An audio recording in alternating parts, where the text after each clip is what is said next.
नमस्कार, मैं हूं अंकुर और आप देख रहे हैं सत्य हिंदी का सुबह 11 बजे का न्यूज बुलेटिन।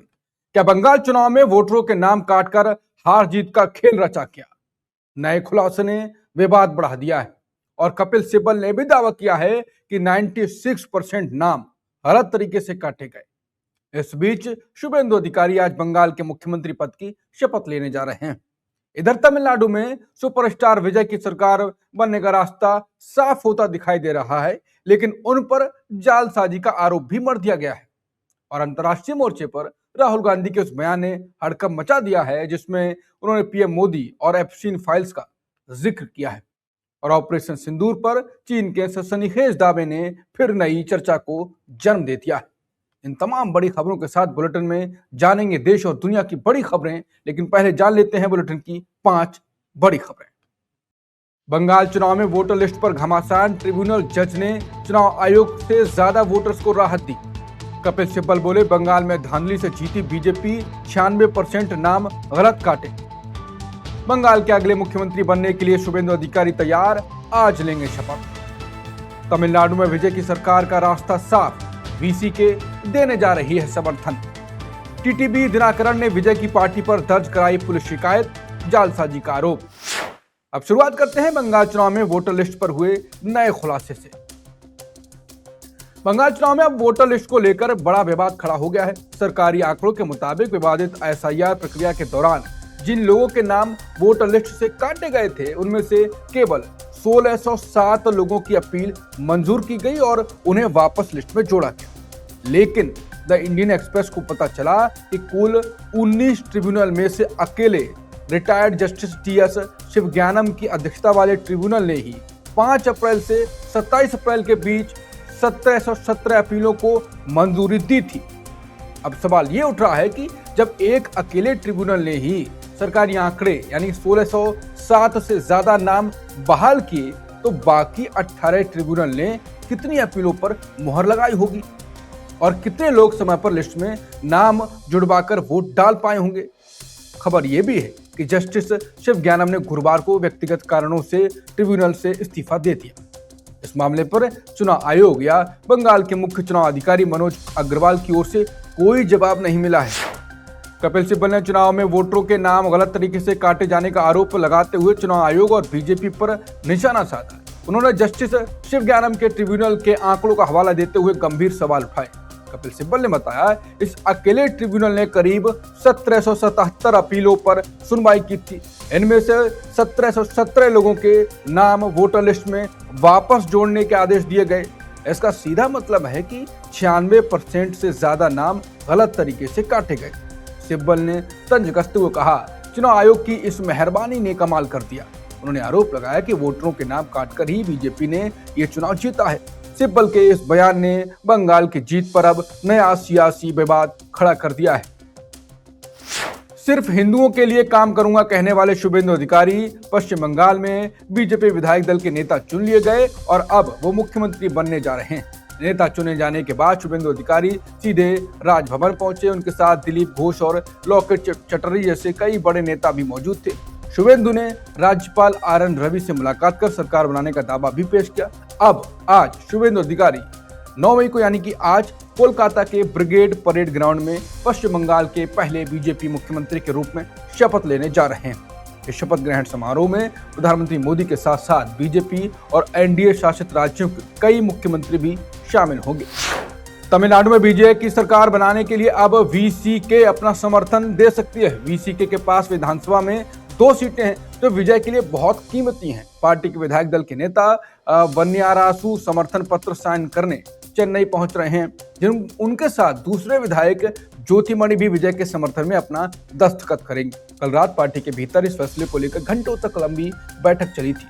बीसी के नेता चाहते हैं कि वो बिना शर्त के बजाय एक साझा कार्यक्रम के तहत साथ आए। हालांकि पार्टी के बड़े नेता थोल थिरुमावलमन ने कल रात एम.के. स्टालिन से मुलाकात की थी, लेकिन अब वीसीके का झुकाव पूरी तरह से विजय की पार्टी टीवीके की ओर से दिखाई दे रहा है। यह समर्थन पत्र मिलते ही राज्यपाल विजय को सरकार बनाने के लिए बुला सकते हैं। विजय के प्रशंसकों के लिए यह खबर किसी बड़े जश्न से कम नहीं। अब देखना होगा कि राजभवन से मुख्यमंत्री की कुर्सी के लिए न्योता कब आता है।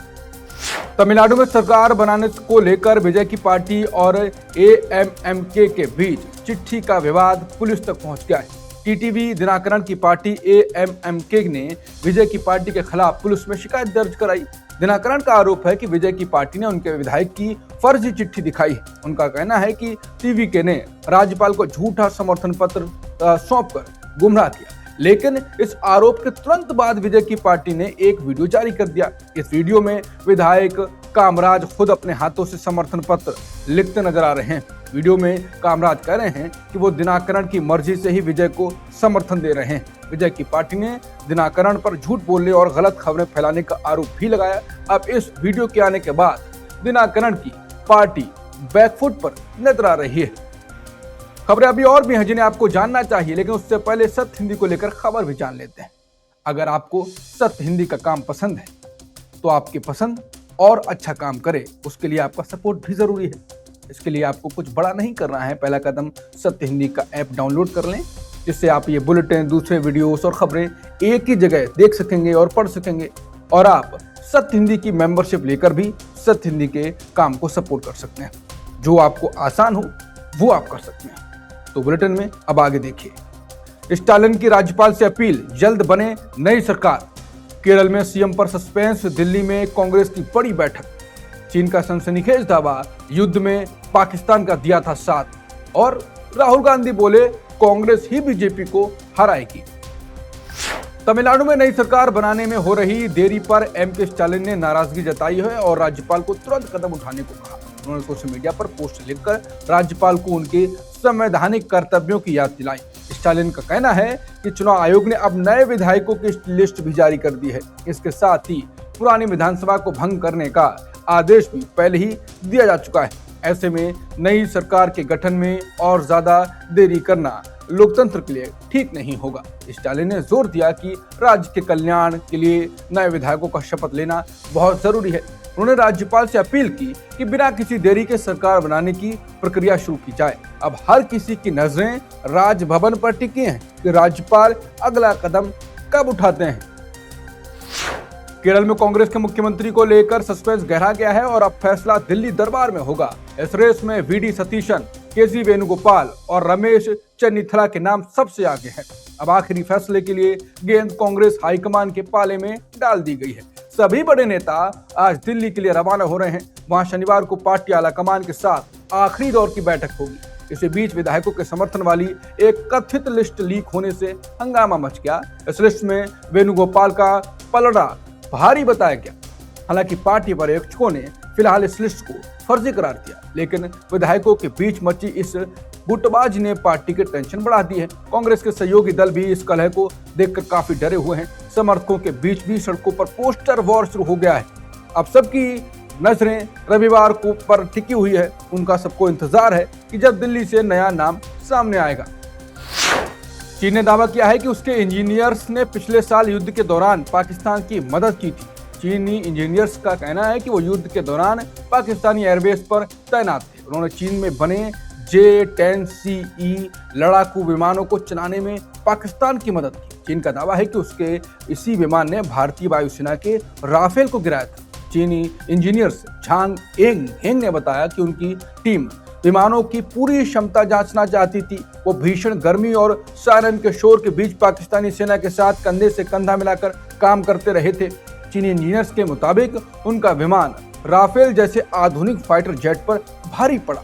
हालांकि भारत ने कभी भी अपने राफेल विमान के नुकसान की पुष्टि नहीं की। इस खबर से साफ हो गया है कि चीन और पाकिस्तान के सैन्य रिश्ते कितने गहरे हैं। पाकिस्तान अब अपनी सैन्य जरूरतों के लिए पूरी तरह चीन पर निर्भर होता जा रहा है। चीन इस जीत को अपनी तकनीक के प्रचार के तौर पर देख रहा है।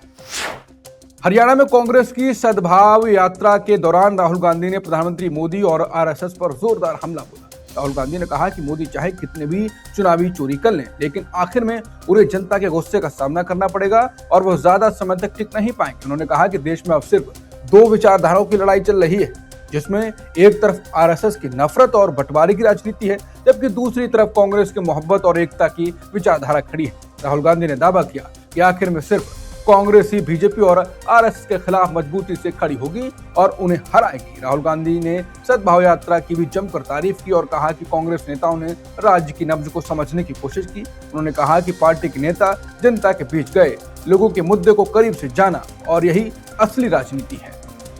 अभी बुलेटिन में खबरें और भी हैं, आगे देखिए। राहुल गांधी बोले, एप्स्टीन फाइल्स में है पीएम मोदी का इतिहास, देश को मिला नया सीडीएस, सुब्रमण्यम संभालेंगे सेना की कमान। अमेरिका ईरान जंग, अगले हफ्ते इस्लामाबाद में बड़ी बैठक और 4 महीने तक नहीं झुकेगा ईरान, CIA रिपोर्ट से मचा हड़कंप। गुरुग्राम में राहुल गांधी ने पीएम मोदी पर तीखा हमला बोलते हुए आरोप लगाया कि अमेरिका के पास मौजूद एप्स्टीन फाइल्स के जरिए उन पर दबाव बनाया जा रहा है। उन्होंने आरोप लगाया कि अमेरिका में एप्स्टीन की 3.5 लाख फाइलें मौजूद हैं।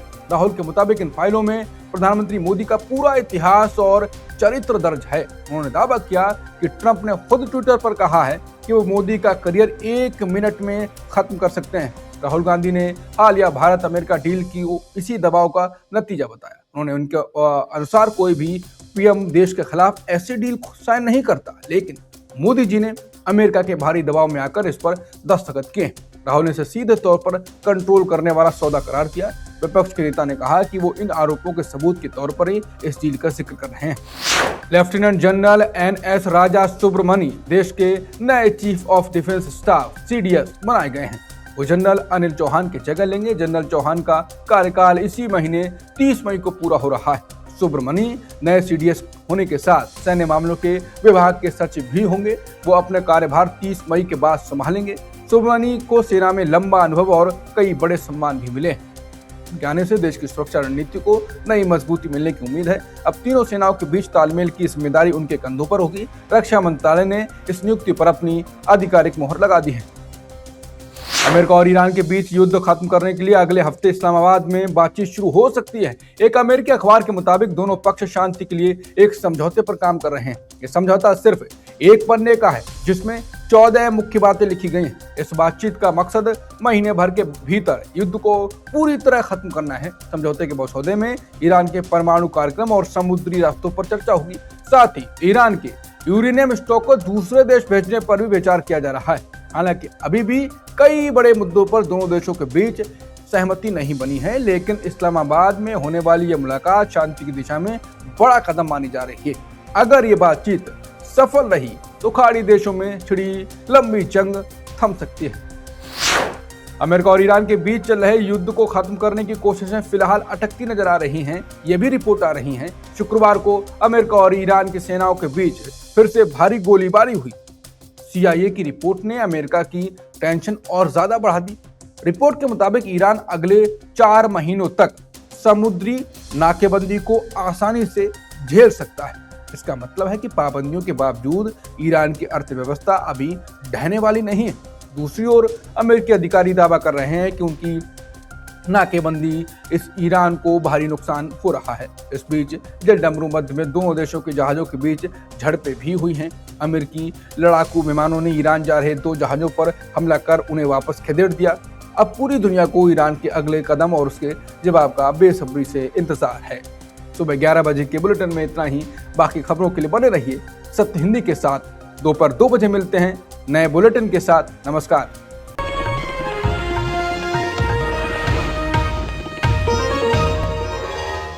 Copyright disclaimer under Section 107 of the Copyright Act 1976. Allowance is made for fair use for purposes such as criticism, comment, news reporting, scholarship, and research. Fair use is a use permitted by copyright statute that might otherwise be